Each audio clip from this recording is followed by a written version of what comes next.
அமரர் கல்கியின் சிவகாமியின் சபதம் பாகம் 4 5ஆம் அத்தியாயம். மாமல்லரின் பயம். காஞ்சி அரண்மனையின் மேல் உப்பரிக்கையில் பளிங்கு கல் மேடையில் விண்மீன் வைரங்கள் பதித்த வான விதானத்தின் கீழ் மாமல்லரும் மானவன்மனும் அமர்ந்திருந்தார்கள். லட்சக்கணக்கான ஜனங்கள் வாழ்ந்த காஞ்சி மாநகரத்தில் அப்போது அசாதாரண நிசப்தம் குடிக்கொண்டிருந்தது. மாமல்லர் அந்த நள்ளிரவில் காஞ்சி நகரின் காட்சியை ஒரு தடவை சுற்றி வளைத்து பார்த்துவிட்டு ஒரு பெருமூச்சு விட்டார். இந்த பெருநகரம் இன்றைக்கு அமைதியாக தூங்குகிறது. நாளைக்கு இந்நேரம் ஏக அமர்க்கலமாயிருக்கும். நகரமாந்தர் நகரை அலங்கரிக்கத் தொடங்குவார்கள். படை வீரர்கள் புறப்பட ஆயத்தமாவார்கள். ஆகா, நாளை இரவு இந்த நகரில் யாரும் தூங்கவே மாட்டார்கள் என்றார் மாமல்லர். பல்லவேந்திரா, அப்படியானால் குறித்த வேளையில் புறப்படுவதென்று முடிவாக தீர்மானித்து விட்டீர்களா? பாண்டியன் வந்து சேராவிட்டால் கூட என்று மானவன்மன் கேட்டான். விஜயதசமி அன்று காலையில் ஒருவேளை சூரியன் தன் பிரயாணத்தை தொடங்காமல் நின்றாலும் நான் நிற்க மாட்டேன். ருத்ராச்சாரியார் சொன்னதை கேட்கவில்லையா இளவரசே? மானவன்மன் இலங்கை அரசனாக இன்னும் முடிசூடப்படவில்லையாதலால் இளவரசன் என்றே அழைக்கப்பட்டு வந்தான். ஆம், ருத்ராச்சாரியார் கூறியதை கேட்டேன் பல்லவேந்திரா. அப்புறம் ஒரு முறை நான் தனியாகவும் ருத்ராச்சாரியாரிடம் சென்று ஜோசியம் கேட்டுவிட்டு வந்தேன். ஓஹோ, அப்படியா? ஆச்சாரியார் என்ன சொன்னார்? எல்லாம் நல்ல சமாச்சாரமாகத்தான் சொன்னார். அப்படியென்றால்? இலங்கை சிம்மாசனம் எனக்கு நிச்சயம் கிடைக்கும் என்றார். அதற்கு முன்னால் பல இடையூறுகள் நேரும் என்றும் பல போர் முனைகளில் நான் சண்டை செய்வேன் என்றும் கூறினார். மாமல்லர் புன்னகை புரிந்து, இவ்வளவுதானா இன்னும் உண்டா என்று கேட்டார்.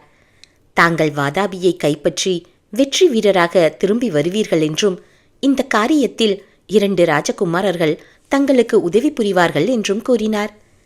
மாமல்லர் சிரித்துக்கொண்டே, அந்த 2 ராஜகுமாரர்கள் யார் என்று கேட்டார். இதே கேள்வியை நானும் ருத்ராச்சாரியாரை கேட்டேன். ஜோசியத்தில் அவ்வளவு விவரமாக சொல்ல முடியாது என்று கூறிவிட்டார் என்றான் மானவன்மன். என் அருமை தோழரே, அந்த விவரத்தை நான் சொல்கிறேன். எனக்கு வாதாபி போரில் உதவி செய்ய போகிற அரச குலத்தினரில் நீர் ஒருவர்.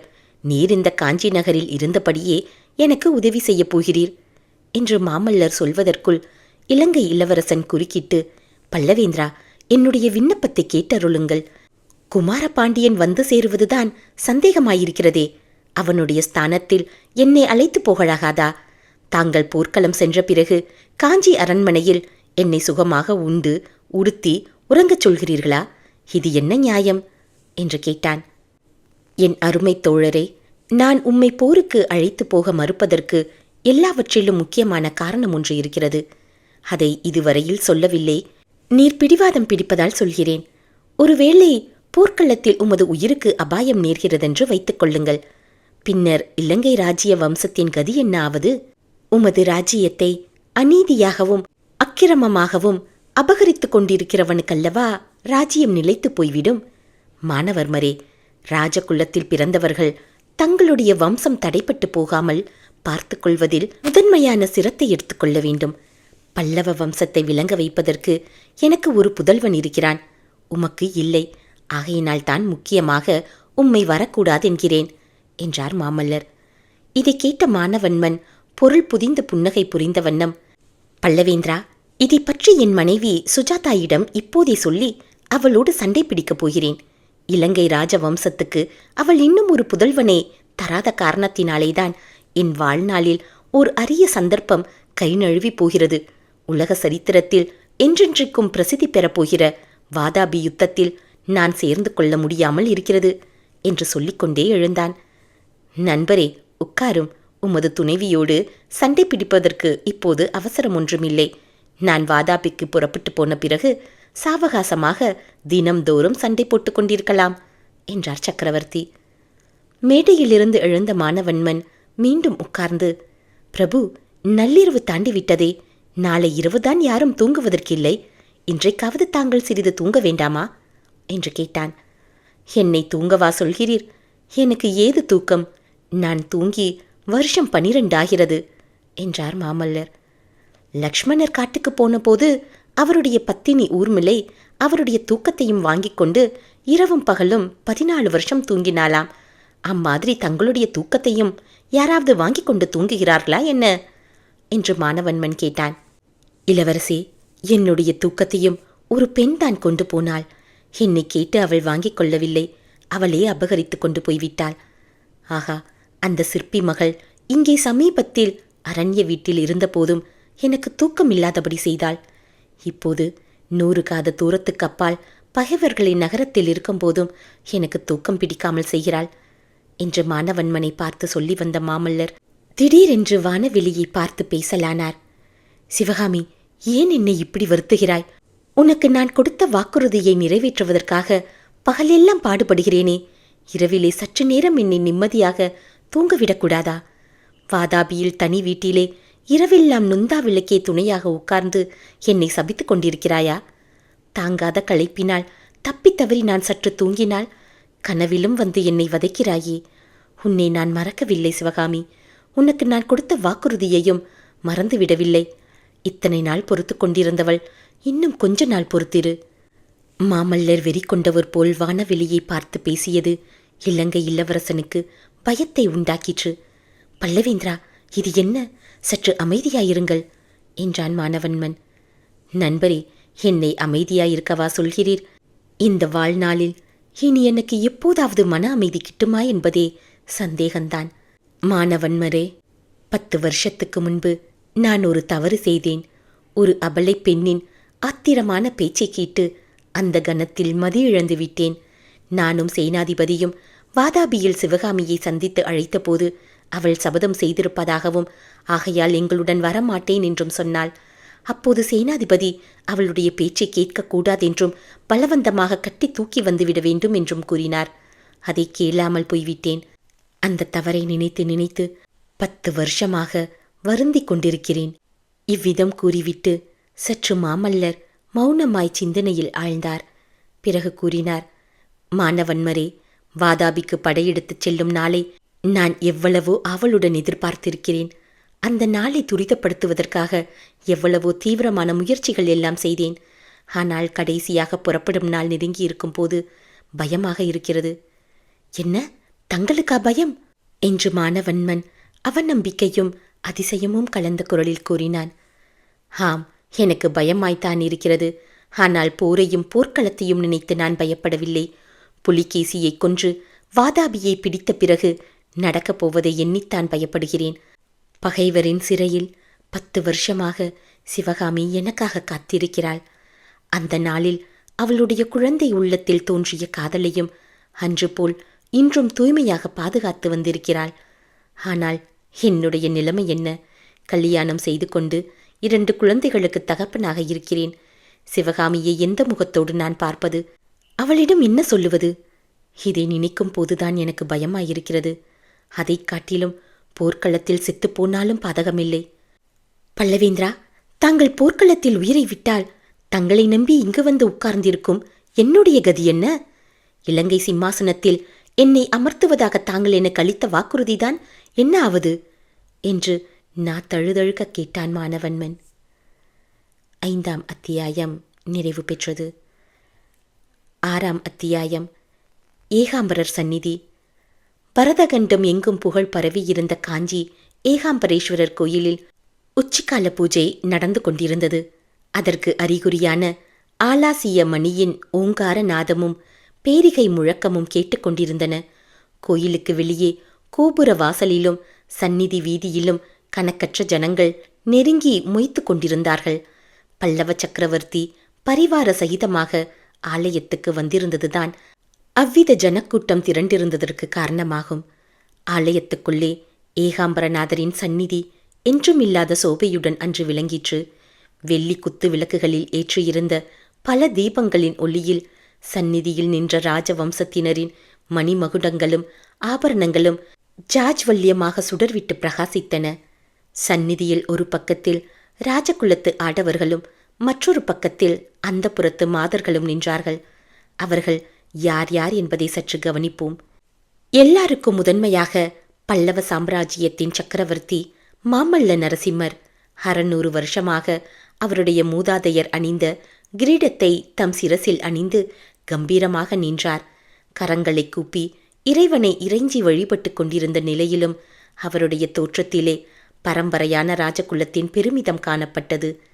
அவருக்கு இருபுறத்திலும் இலங்கை இளவரசர் மானவன்மரும் சேனாதிபதி பரஞ்சோதியும் நின்றார்கள். பரஞ்சோதிக்கு அடுத்தாற்போல பல்லவ வம்சத்தின் மற்றொரு பிரிவைச் சேர்ந்தவனும் வேங்கி நாட்டை மீண்டும் புலிகேசிக்கு பறிகொடுத்துவிட்டு காஞ்சியில் வந்து அடைக்கலம் புகுந்தவனுமான அச்சுதவர்மன் அடக்க ஒடுக்கத்துடன் நின்றான். அவனுக்கு பின்னால் கொடும்பாளூர் சோழ வம்சத்தைச் சேர்ந்த செம்பியன் வளவனும் அச்சுத விக்ராந்தனுடைய சந்நிதியில் தோன்றிய உண்மையான வஜ்ரபாகுவும் நின்றார்கள். இன்னும் பின்னால் பல்லவ சாம்ராஜ்யத்து பிரதம மந்திரி சாரங்க தேவப்பட்டர், முதல் அமைச்சர் ரணதீர பல்லவராயர், மற்ற மந்திரி மண்டலத்தார், கோட்டத் தலைவர்கள் முதலியோர் ஒருவரையொருவர் நெருக்கி அடித்துக் கொண்டு நின்றார்கள். நல்லது, எதிர்ப்பக்கத்தில் நிற்கும் பெண்மணிகளை இனி பார்க்கலாம். முதற் பார்வைக்கு அந்த பெண்மணிகள் எல்லோரும் சௌந்தரிய தேவதையின் பலவித வடிவங்களாகவே தோன்றுகிறார்கள். சிறிது நிதானித்து பார்த்துதான் அவர்களில் யார் இன்னவர் என்று தெரிந்து கொள்ள வேண்டியிருக்கிறது. முதலில் காலம் சென்ற மகேந்திர சக்கரவர்த்தியின் பட்ட மகிஷி புவனமகாதேவி சாந்தமும் பக்தியுமே உருக்கொண்டார் போன்ற தெய்வீக தோற்றத்துடன் நின்றார். அவருக்கு அருகில் மாமல்ல சக்கரவர்த்தியின் தர்ம பத்தினியும் பாண்டியராஜன் திருக்குமாரியுமான வானமாதேவி நின்றாள். சக்கரவர்த்தினியோடு இணைந்து நின்ற இளவரசி குந்தவி தேவி தன் கரிய விழிகளினால் குறுகுறு என்று அங்குமிங்கும் பார்த்து கொண்டிருந்தாள். வானமாதேவிக்கு அருகில் பக்தியும் தூய்மையும் சௌந்தரியமுமே உருக்கொண்டவள் போல் நின்ற மற்றொரு பெண் தெய்வத்தை சிறிது கவனமாக பார்த்து கொள்ளுங்கள். சுமார் 18 பிராயமுடைய இந்த இளமங்கைதான் சோழ வம்சத்தின் கொடும்பாளூர் கிளையைச் சேர்ந்தவனான செம்பியன் வளவனுடைய திருப்புதல்வியான மங்கையர்க்கரசி. பிற்காலத்தில் பாண்டியன் நெடுமாறனின் தேவியாகி ஞான சம்பந்தரை மதுரைக்கு தருவித்து சிவனடியார் கூட்டத்தில் என்றும் அழியாத புகழ் பெறப்போகிறவர். இன்னும் பல அந்தப்புறத்து மாதரும் அங்கே இருந்தார்கள். அவர்களையெல்லாம் பற்றி நாம் தனித்தனியாக தெரிந்து கொள்வது அவசியமில்லையாதலால் மேலே செல்வோம். டன் டன் என்று ஆலாசியமணி அவசர அவசரமாக அடித்தது. தம் தாம் தம் தாம் என்று பேரிகை பரபரப்புடன் முழங்கிற்று.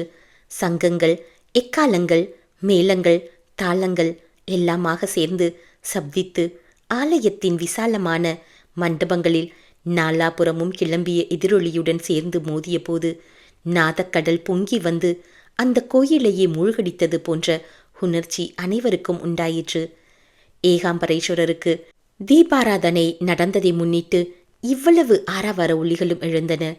அந்த ஒலிகளுக்கு மத்தியில் பரவசமடைந்த பக்தர்களின் தழுதழுத்த குரல்களிலிருந்து கிளம்பிய நம பார்வதீபதையே, ஹரஹர மகாதேவா முதலிய கோஷங்களும் ஏற்பட்டன. தீபாராதனை சமயத்தில் பலர் பக்தியுடன் கைகூப்பி நின்றனர். பலர் கன்னத்தில் அடித்து கொண்டனர்.